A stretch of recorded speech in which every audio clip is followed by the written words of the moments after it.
Good evening, everyone. Welcome to the Winnipeg Jets Postgame Show presented by Budweiser. I'm Sara Orlesky. Happy to have Trevor Kidd beside me in our new look. digs. I love That's it. right. Yes. Up here. All right, let's get right into it. The final game before the All-Star and player break for the Winnipeg Jets. End of this 3-game homestand, at least before the break. And obviously there had been a lot of discussion with the first 2 games as to how things had been going and the struggles that the Jets were having.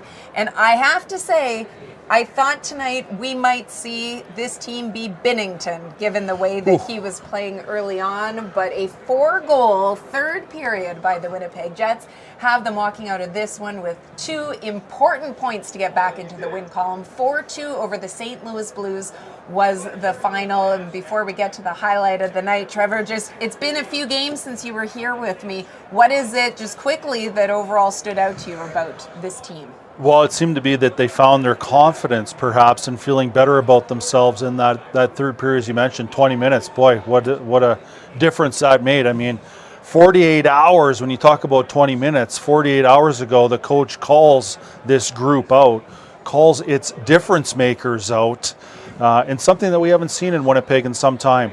And it was interesting because the first, I would say, 40 minutes, certainly the first 20, I would say sleepy. Guys trying to find their way, certainly new line mates. You saw them simplify things a little bit in that second period. And amazing what number 44, who's going to the All-Star game, scores a goal and brings the crowd into it, brings his teammates into it, and boy, off to the races. The perfect setup, because let's take a look at what the highlight of the night was. Josh Morrissey with 2 goals. This was the first one, though, to get the Jets on the board. The all-important goal, especially after being shut out in that last game, but it's the reaction. I mean, lip reading can be a dangerous thing, as we've discovered that you don't want to, and you certainly, Great risker. try to keep this show PG, or at least Family friendly, right, so we won't be repeating what he said, but certainly, I mean, that brought the crowd up.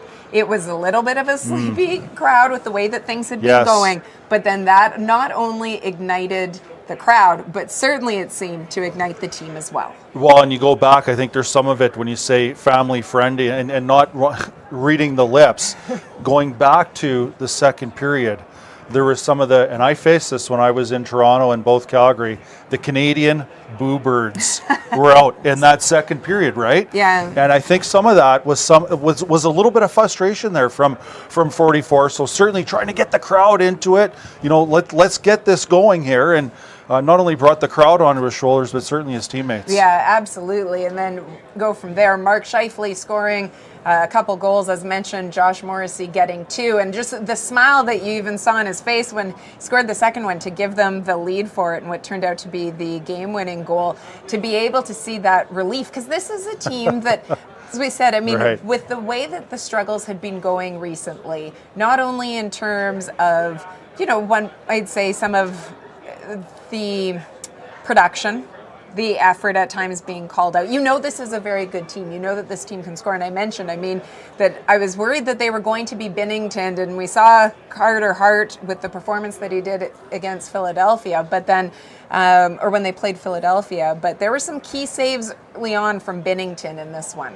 Well, there was a lot of breakaways, right? Yeah. Dubois had a couple himself. And you see, I think it was Dubois' second one, he has a 2-0 breakaway, and he passes it to Sakium.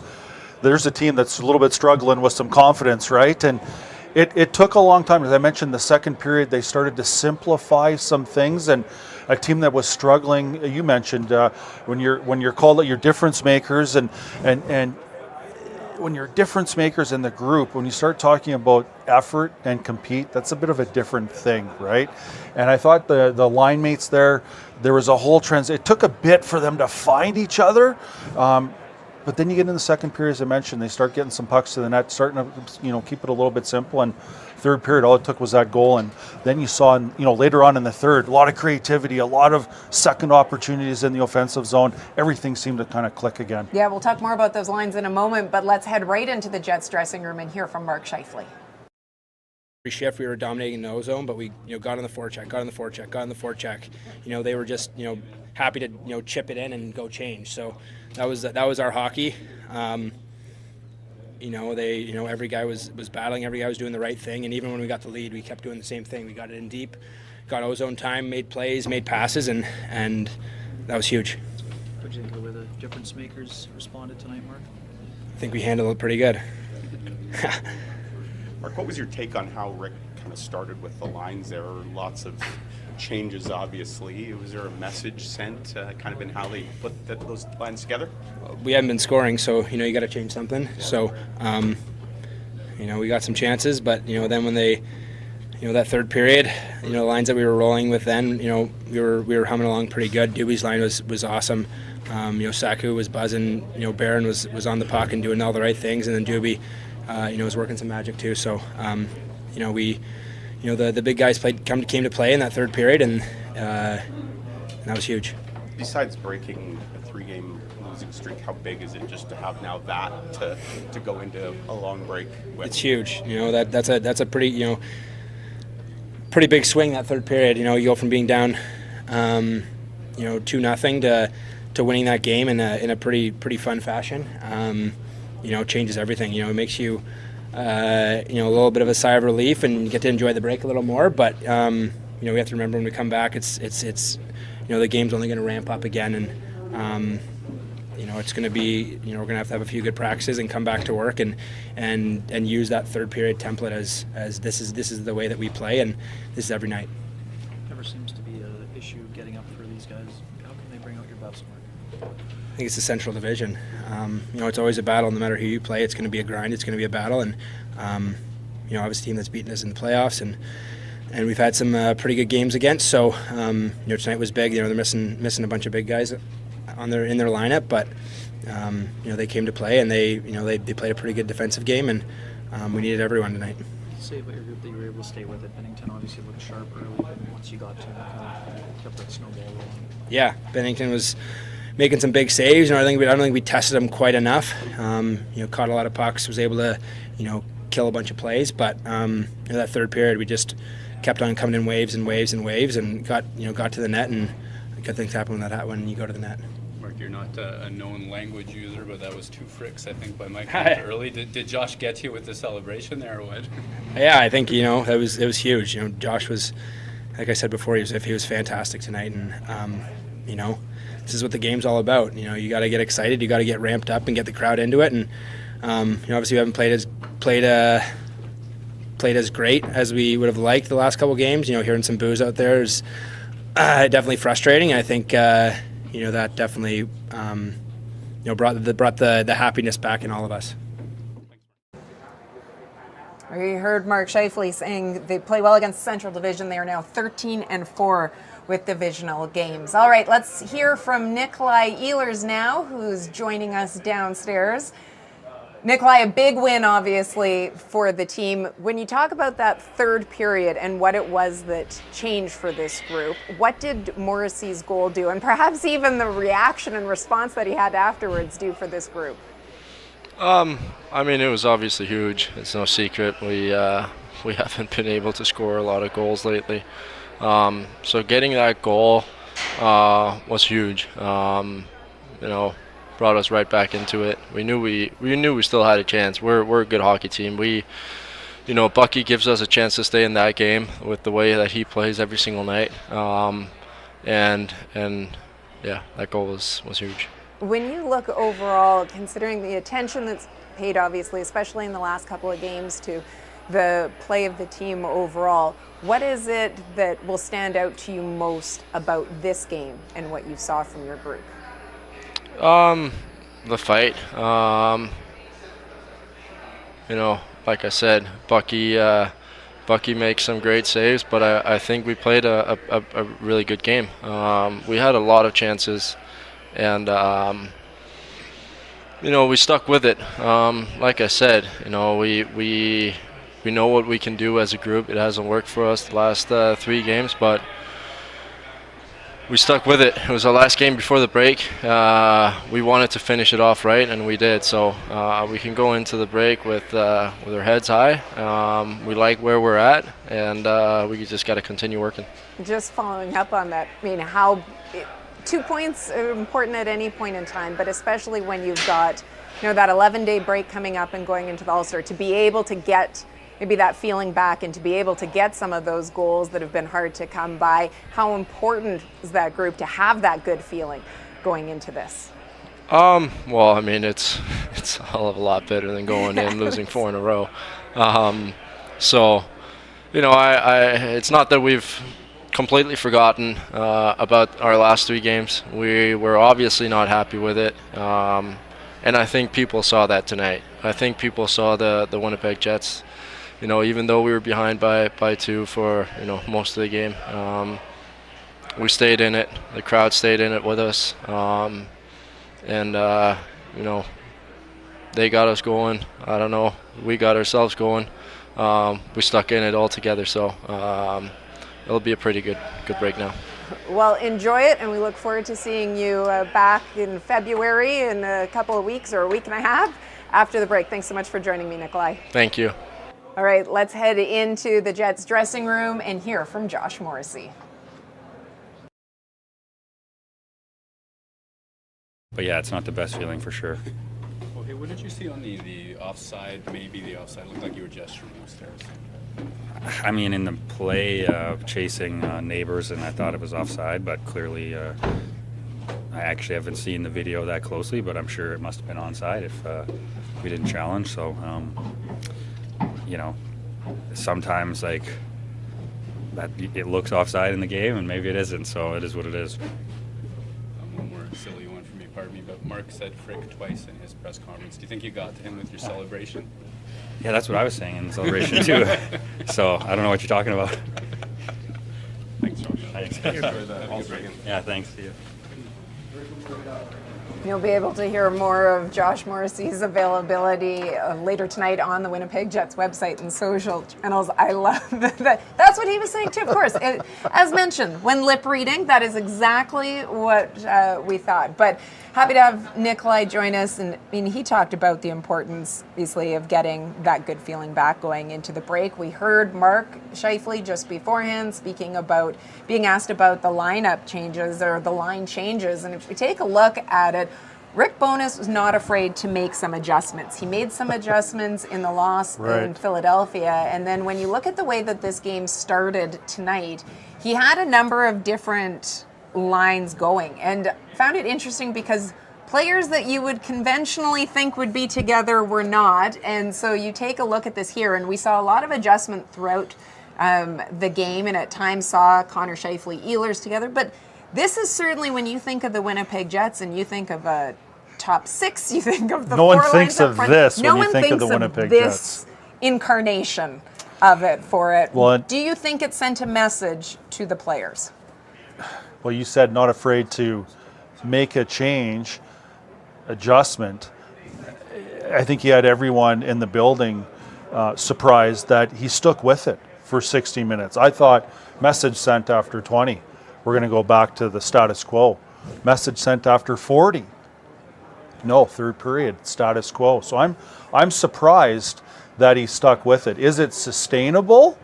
Will that be the way it comes out of the break? No one expects it to. However, you know, when you're, and I said this to you, when you know you're looking for a team, you're looking for your difference makers, and you're looking for that compete and effort to come out a little bit. Shaking it up the way they did, like if you're Nick Ehlers and you're on that fourth line, we're talking about Nick Ehlers, for him to generate offense tonight, he was going to have to work his keister off with who he was playing with, and that's no disrespect to who he was playing with, and the same goes for the rest of the lineup. So message sent, certainly, you know, going into the break, as Nick Ehlers mentioned, having that feeling, you started to, and again, more so than the feeling, what he meant, staying in the fight. And that's what the competing and the effort and the battle, staying in the fight. And it wasn't easy. And certainly for 40 minutes, you know, for a lot, it was sleepy. And you know, a lot of Jet fans might say that was an ugly 40 minutes. But they started to come, they stayed in it, and you started to see some of that offense. And, you know, Josh Morrissey and, you know, raising the roof and yelling at the fans to get out of their seats. Like, now you're starting to see not only the battle, the compete, the effort, but now you're seeing the passion and you're seeing the emotion.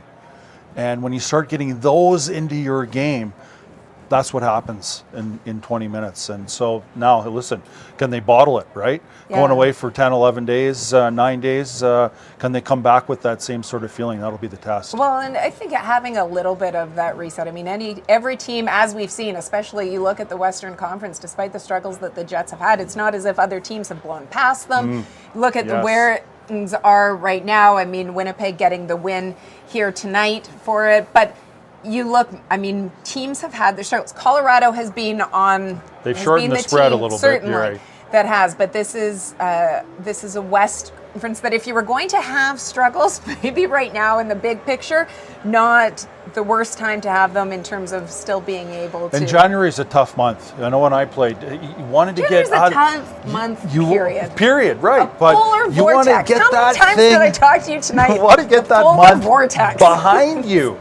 And, you put up this, and that's why I think there's this extra little bit of pressure here on the Winnipeg Jets and how they've started, how well they played, coming from training camp, the adjustments, the success they've had, knocking on the door, top in the West, is that when you look at that, you're like, geez, like this is interesting. Like the Winnipeg Jets have a darn good chance here.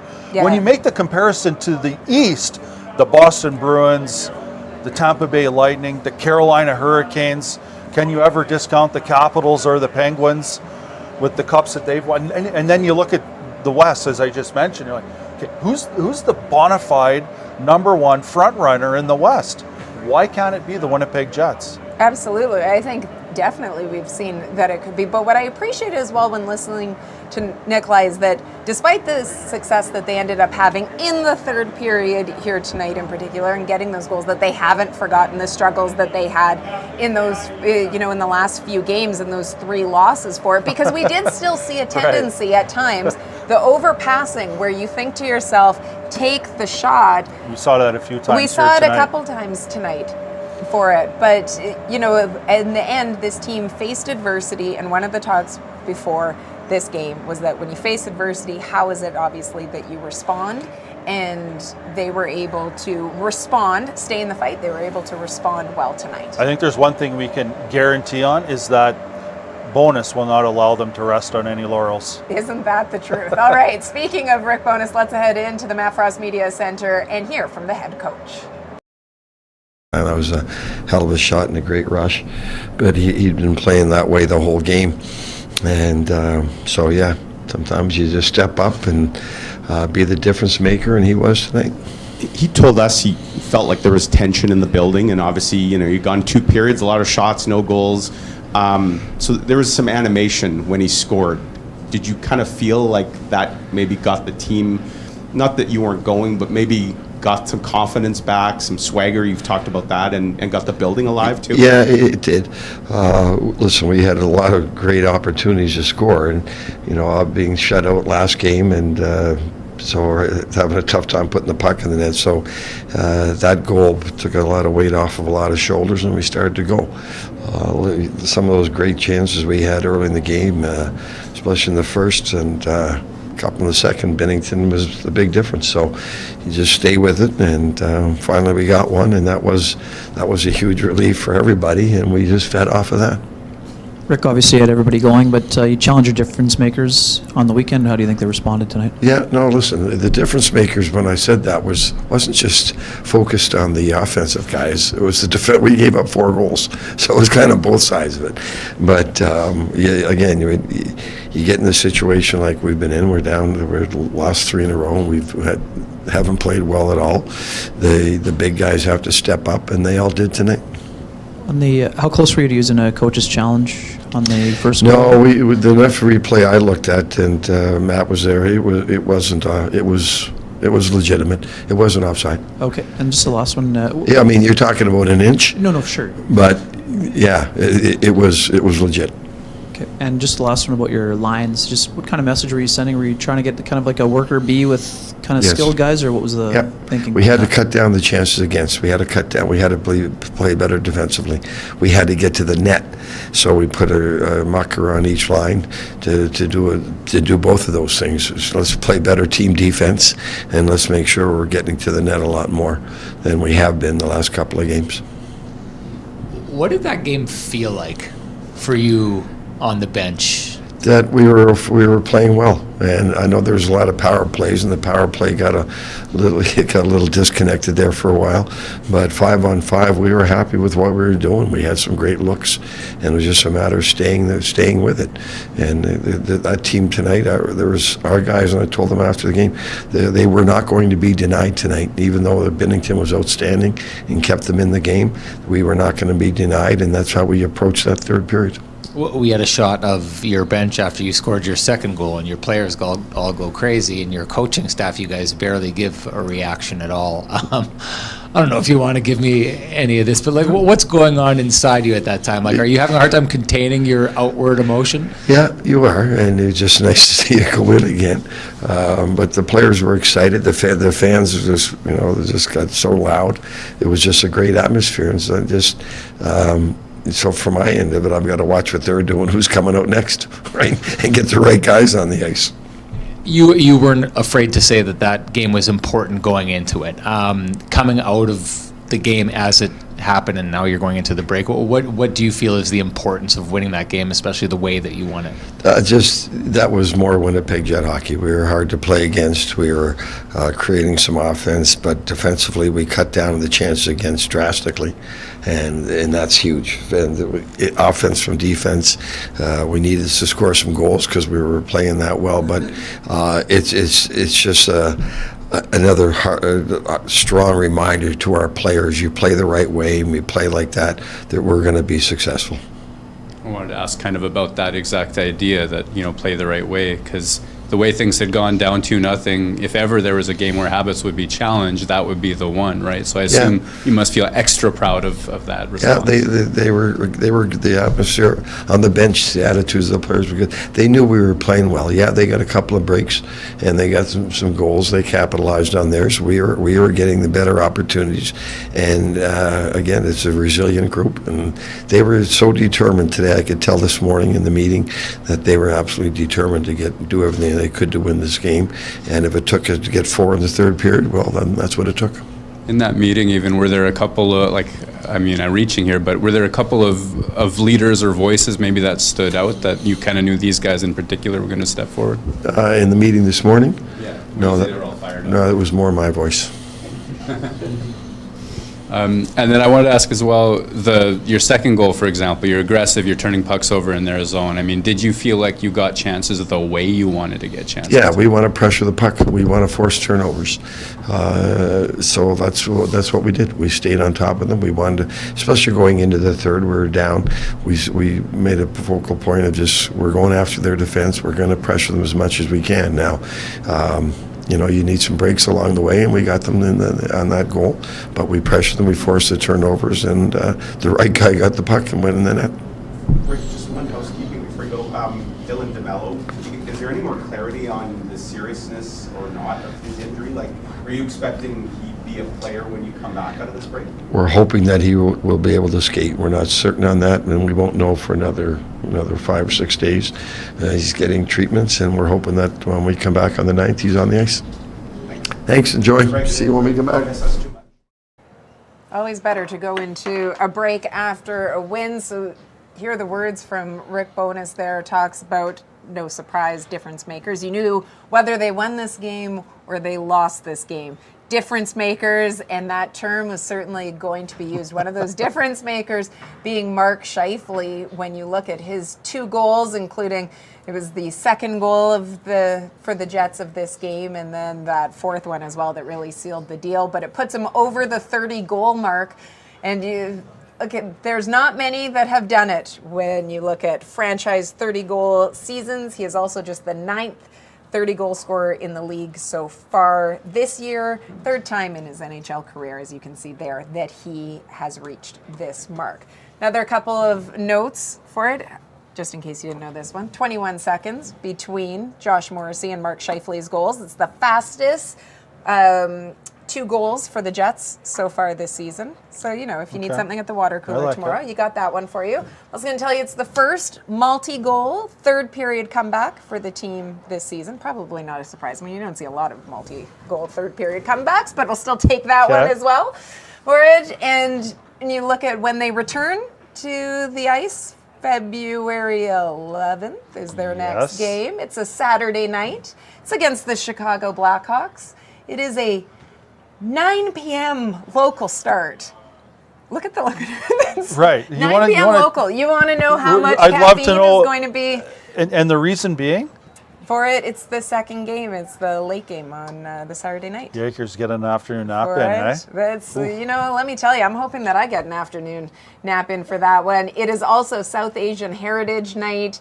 It is, again, against the Chicago Blackhawks. It's going to be a great, you think about, we had the Filipino Night, now the South Asian one. Looking forward to different. Great logos. Isn't it fantastic? Fantastic logos. The merchandise is great. There's different food specials that are going on as well. Different music. It's all geared around it. So I know a lot of people very much looking forward to it. So if there is a plus side to a 9 p.m. start, Trevor, that would be it.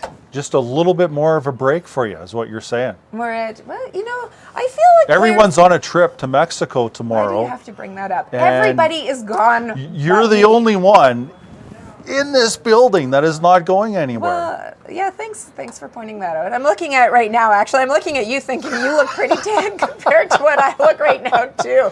But I'm going to just, I don't know, spray tan, something like that. Sure. Yeah, if I'm orange when we come back, we'll know what happened. Why. Everyone will know what happened. That's right. You'll know why. Anything to make yourselves better. But this is what a way to end the month of January for the Jets. That much needed win, the 2 points. Again, they continue to have success against the Central Division.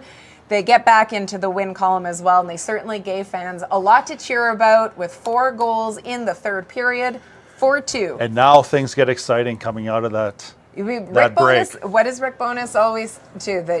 Now we're talking trade deadline. We're talking playoffs. The intensity gets ramped up after Christmas. It gets ramped up after the All-Star, after trade deadline. So just the next one. So looking forward to one more ramp up. Yes. Oh, it should be a good one. Thank you so much for joining tonight. Thank you, everyone, for watching and joining us here tonight. That has been the Winnipeg Jets Postgame Show, presented by Budweiser.